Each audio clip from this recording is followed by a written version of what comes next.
The administrative hall of Civic record processed 412 citizenship status hearings per standard month, which worked out to approximately 14 per day, which worked out to one every 28 minutes in the operational window, which left no margin for the unexpected, and had not needed any in the 4 years since the current presiding official had held the post. Official Sael Vorn-Itha ran a clean docket. He was proud of this in the specific way of administrators who understood that efficiency was a form of respect, that people who needed the civic system to process their lives deserved to have it do so without unnecessary delay. The morning of the 14th had 11 hearings scheduled. He had gotten through 2 without incident. Dr. Sael Vorn-Itha was third. He had reviewed her file in the standard pre-hearing brief. Senior geneticist, Solon Institute of Genetic Medicine, 32 years of distinguished service. The kind of professional record that civic documentation, rendered in the flat language of accumulated credentials, and that nonetheless communicated, even in that language, that this was a person who had been doing something difficult at a high level for a long time, and had been recognized for it by people who recognized such things carefully. Her daughter, Vail, age 10, current citizenship status provisional pending the hearing's lineage verification. The paternity documentation had been filed correctly, the genetic sample processed through the standard verification protocol, the results transmitted to the display system. Everything was in order. He called the hearing to order at 9:22. The hall had its standard attendance, 47 people, which was slightly above average for a morning docket, likely because Dr. Vorn-Itha's professional standing generated the ambient civic interest that sometimes drew observers to hearings involving notable figures. The clerks were positioned correctly. The record was open. Paternity verification results, he said, and activated the display. The results populated across the public screen in the standard format: genetic correspondence data, named father confirmation, biological match percentage. And Sael Vorn-Itha was reading the presiding official's copy on his desk display, and had processed the first 2 lines, and was on the 3rd line, and was reading the 3rd line twice because the 3rd line contained a number that did not correspond to the range of numbers that appeared in this field in civic paternity verification results. 0%. He looked at the species designation field. The species designation field said, human. He looked up at the room. 47 people were looking at the public display with the specific, arrested quality of 47 people who had all read the same thing at the same moment, and were running the same process and arriving at the same result, which was that the result on the display did not fit the category the display existed to populate. The ambient noise of the hall, the small productive sounds of a Civic proceeding in motion, shuffling and quiet conversation, and the background hum of the record system had stopped completely, the way noise stopped when something superseded the conditions that produced it. Official Sael Vorn-Itha looked at Dr. Sael Vorn-Itha. She was looking at the display with the composed expression of someone who had known what was on it before it appeared, which was information in itself. She was sitting with the particular stillness of a person who had prepared for this moment and was now inside it, and the preparation was holding. Dr. Vorn-Itha, he said. His voice was steady. He was proud of this later when he had time to review the recording. Are the results accurate as displayed? Yes, she said. The results are accurate. I have named him father. The stylus in his hand hit the desk. He was not sure when he had stopped holding it. In the hall, someone's documents fell, and the sound of them was the loudest thing in the room because it was the only thing moving in the room, and nobody picked them up. The named father, he said. The individual designated on the paternity filing. He is a human medical researcher, she said. His name is Dr. Eli Marsh. He is currently posted at the Varath Research Institute. I can provide his full credentials and contact information for the record. Official Sael Vorn-Itha looked at the display. He looked at the 0 in the correspondence field. He looked at the 47 people in his hall who were all still not making any of the sounds they had been making before the results populated. He said the next thing he said in the voice of a presiding official who was doing his job correctly, and who would, in approximately 3 hours, need to sit quietly in his office for a period of time that was not in the schedule. "I am going to ask you to explain," he said, "how this result was filed, processed, and accepted into official records." "Of course," she said. "Where would you like me to begin?" "At the beginning," he said, "please." She began 2 years ago, which was the accurate beginning, because what the display showed had its origin 2 years ago, and there was no honest shorter version. "My daughter was diagnosed with genetic cascade failure at age 8, she said. The hall had not recovered its ambient noise. It had, if anything, settled further into silence.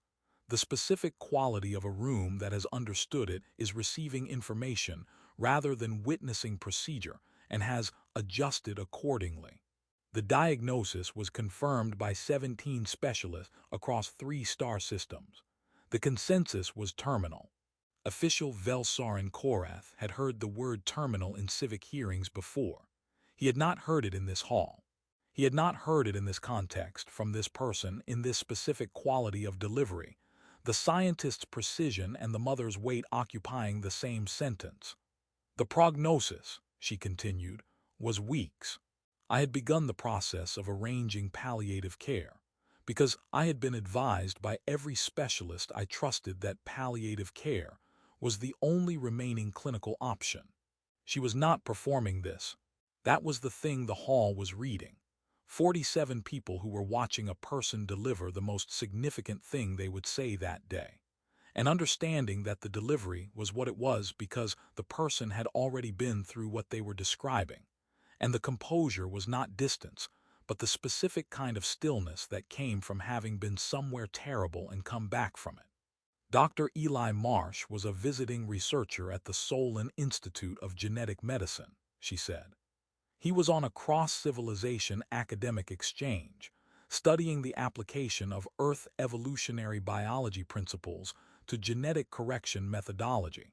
His primary research focus was the use of human genomic architecture as a template for stabilizing cascade failures in non-human species. She paused. It was not a dramatic pause.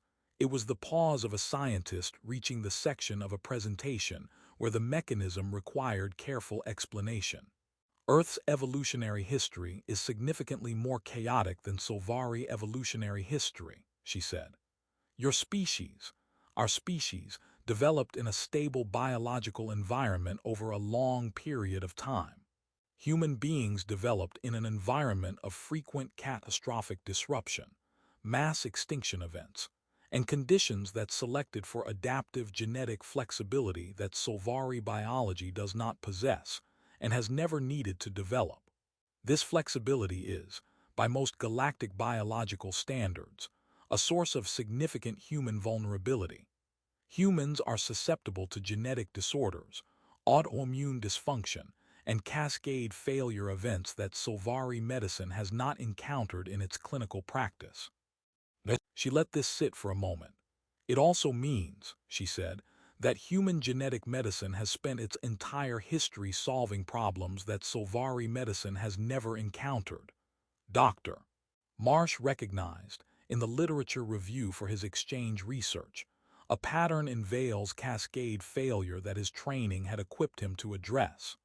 Not because he was more skilled than the 17 specialists who had assessed her, he was not, but because the pattern was one his civilization had encountered and ours had not. The hall was very still. Official Sael Vorn-Itha had stopped writing. He would note this later in his own review of the session, that he had stopped writing because writing had become insufficient to the situation. The gene therapy he developed over 9 months did not repair Vail's failing sequences, she said. It replaced them with synthesized analogs built from human genetic architecture. Because human genetic architecture was the only available template that produced the stability the corrections required. She looked at the display, where the zero in the correspondence field was still waiting to be correctly categorized. My daughter's genome contains human DNA sequences as permanent, functional, integral components.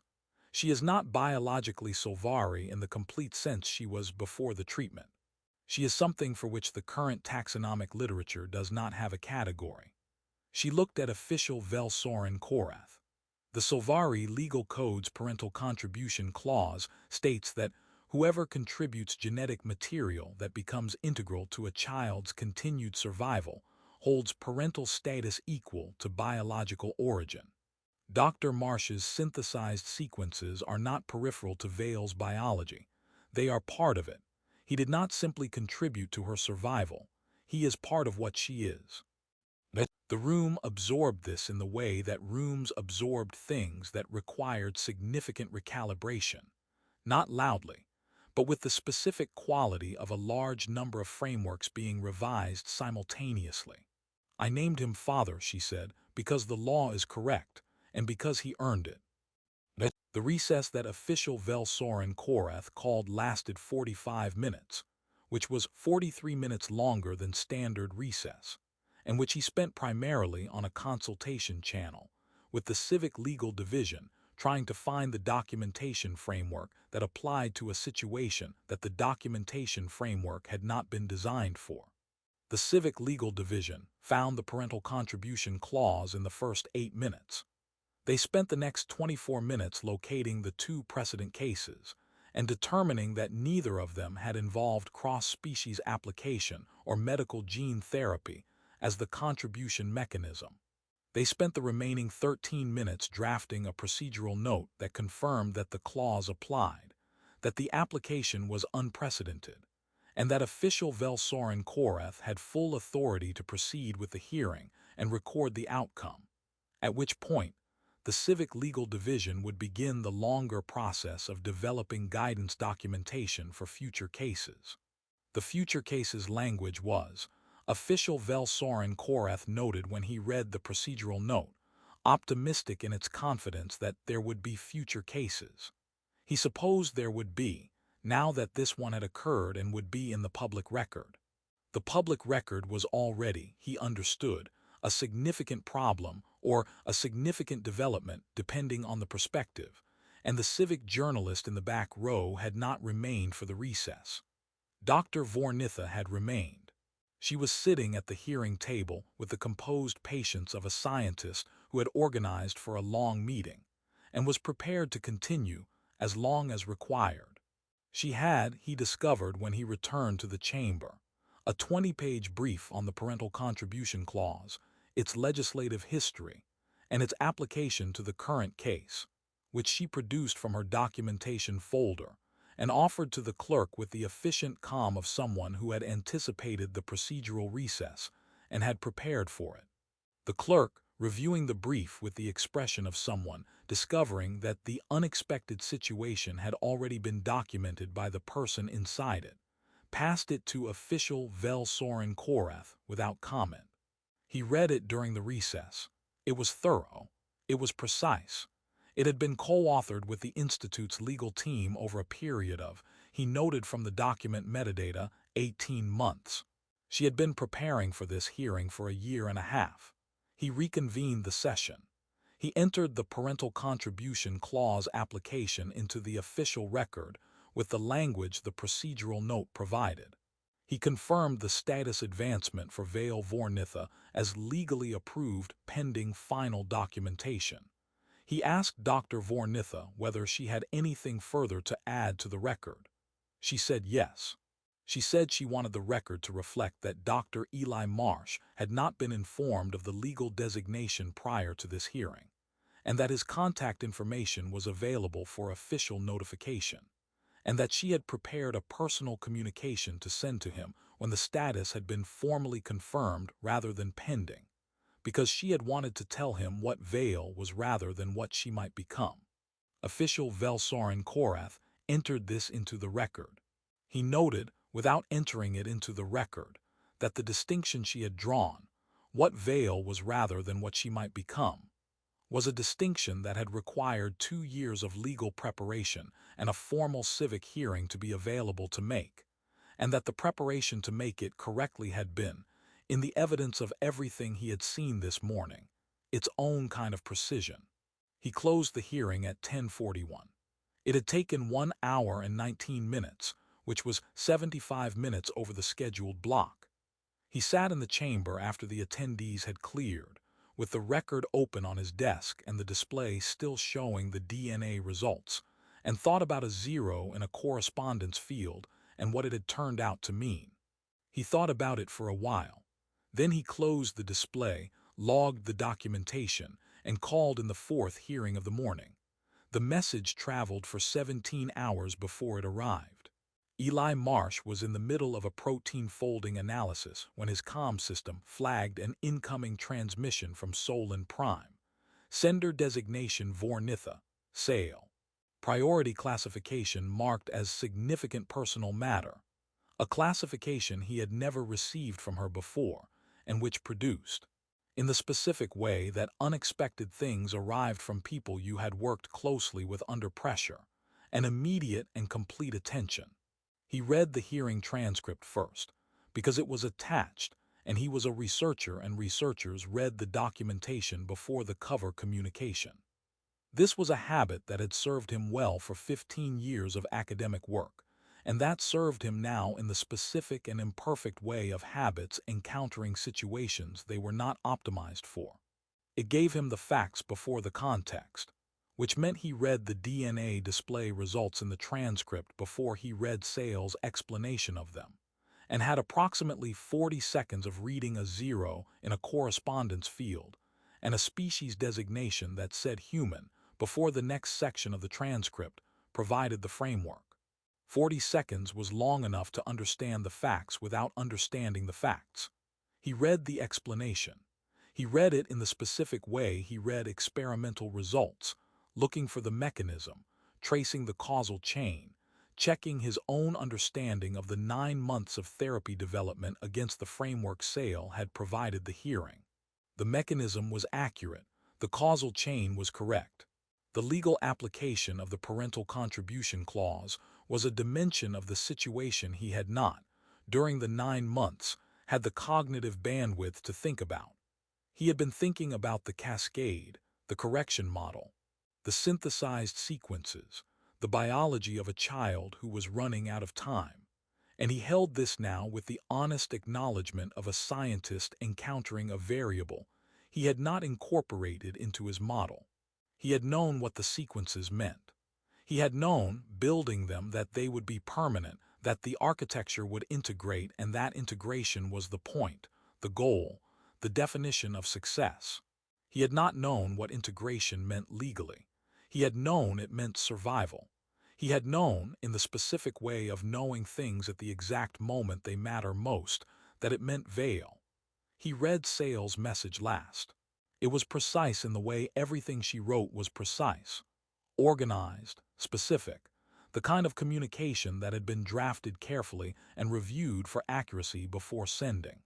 It contained the legal summary, the hearing outcome, the contact information for the Civic Legal Division's official notification process. It contained a paragraph about the public record and the attention that would follow and her assessment of how that attention could be managed.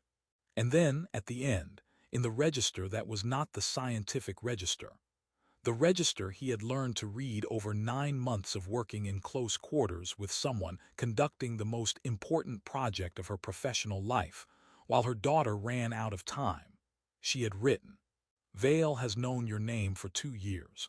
She has known the therapy and the sequences and what they mean. She has asked with some regularity when you were coming back. I told her the hearing first. I am telling you now that the hearing was not the reason I prepared the communication carefully. The reason I prepared it carefully is that I wanted to say this correctly. What you did was not a transaction or a professional obligation or a research outcome. I have been a scientist for 30 years.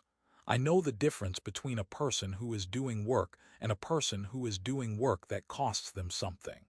You gave 9 months to a child you had no obligation to.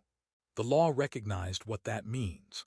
I have been trying for 2 years to find the language for what it means outside the law. He sat with that for a while. Outside the research station's window, the sector did what it always did, continued, vast and indifferent and beautiful in the way of things that had been going long before anyone was looking and would go long after. He had come to this posting for the research. He had not come back after the exchange because the research here was good and the institute posting had ended, and the work that continued to matter was here rather than there, and he had not examined this decision at the length it perhaps deserved. He had been thinking about it lately. He wrote the reply. He wrote it once, which was not his usual practice with significant communications, but which was the right practice here, because the honest version of the communication did not require revision. It was the honest version already, and revising it would only make it more constructed. He told her he had read the transcript. He told her he had read it twice and then read her message and sat with both of them for a while. He told her that the legal designation was the law's recognition of something that he had understood, building the therapy, in the specific and unsentimental way that you understood things at 3 in the morning, in a research wing, when the variable you were working against had a name and an age, and a set of vital signs on a monitoring system in the corridor. He told her that he had one question, which was not about the law or the genetics or the formal implications of the civic record. He asked whether Vale had been told, and whether she had any interest in meeting him, and what she thought about it. Because Vale's opinion on the matter was, and here he wrote with the specificity of a person who had spent 9 months developing a gene therapy for a child he had never met, but had thought about with the focused attention of someone whose work's entire purpose was that child. The only opinion in the situation that mattered in the way opinions mattered when they belonged to the person the whole thing was for. He sent the reply. He went back to the protein folding analysis because the reply arrived on a Tuesday morning, which was unremarkable in itself. Tuesday mornings on Solon Prime were like all mornings on Solon Prime, the amber light arriving through the Institute's windows at the angle it always arrived, the station running its ordinary rhythms. Sael read it at her desk, with the window behind her and Vale's school schedule on the secondary display, and the civic correspondence from the legal division in a folder she had been processing with the methodical efficiency she applied to administrative requirements. She read it once and then sat with it in the unhurried way of someone who had prepared for a moment and was now inside the moment and was allowing the inside to be what it was. He had one question. The one question was about Vale. She thought about that. She thought about a person who had spent 9 months building a therapy under the most significant pressure available and had asked, when the outcome was confirmed, not what the legal implications were but what Vale thought. She thought about the 2 years of the hearing's preparation and the precision she had brought to every document and every legal citation, and the thing she had written at the end of the communication that she had not planned to write until she was writing it, and it had turned out to be the most accurate paragraph in the document. She got up from her desk and went to find Vale, who was in the reading room with a structural diagram she had been working on for 3 days and which was, Sael had been informed this morning by Vale herself, almost finished. "I have a reply from Dr. Marsh," she said. Vale looked up from the diagram with the focused attention she brought to important information. She was 10, and she had her mother's precise eyes, and she had known about Eli Marsh for 2 years, known about the sequences and the therapy and what they meant, in the age-appropriate version her mother had given her over those 2 years, updated as her understanding of the biology had developed. She had asked with some regularity when he was coming back. "What does he want to know?" she said. "What you think," Sael said, "about meeting him." Vale looked at her with the expression that was, Sael had always understood, the expression of a child who had already decided and was waiting for the adults to catch up. "I already know what I think," she said. "I've known what I think for 2 years. I was waiting for the paperwork." Sael looked at her daughter, at the precise gray eyes and the structural diagram, and the child who had been running out of time at 8, and was 10 now, and had opinions about architecture and carried, in the cellular structure of everything she was, the permanent and integral evidence of 9 months of work by a person she had never met and had been waiting to meet for 2 years. "I'll tell him," she said. "Tell him yes," Vale said, and turned back to the diagram with the specific finality of a child who had been waiting for a conversation to catch up with a conclusion she had reached some time ago and was satisfied that it had. "And tell him I have a structural question. The diagram has a problem I can't fix." "I'll pass that along," Sael said. She went back to her desk and wrote the reply. She wrote it in the precise way she wrote everything, and she wrote the structural question at Vale's direction, and at the end she wrote the thing that had been available to write since she had read his question and understood what the question was about. She wrote she has been waiting to meet you. She said to tell you yes, and also that she has a structural diagram with a problem she can't fix, and she thinks you might know how. She sent it. The amber morning continued its amber continuation outside the window, and Solon Prime turned in the slow and indifferent way of planets that had been doing this long before any of them were present for it. And somewhere 17 light towers away the reply would arrive in the middle of whatever Eli Marsh was working on, which would stop being the thing he was working on when it did. She thought about what he had written at the end of his message, the part that was not about the law or the genetics. She thought about 2 years of preparing a hearing correctly, about the paragraph she had not planned to write. She thought about a question that was not about the law or the genetics. She thought about 17 light towers, which was a real distance, and about research postings that continued because the work was good, and also because sometimes you stayed in proximity to something without examining the staying at the length it deserved. She thought about amber mornings on Solon Prime, and about the specific quality of work done under pressure, alongside someone who was also doing work under pressure, and about what accumulated over 9 months of that kind of work between two people who were both too focused on the biology to think about anything else. She had been a scientist for 30 years. She knew the difference between things that required more data and things that required a decision. She looked at the sent message on her comm.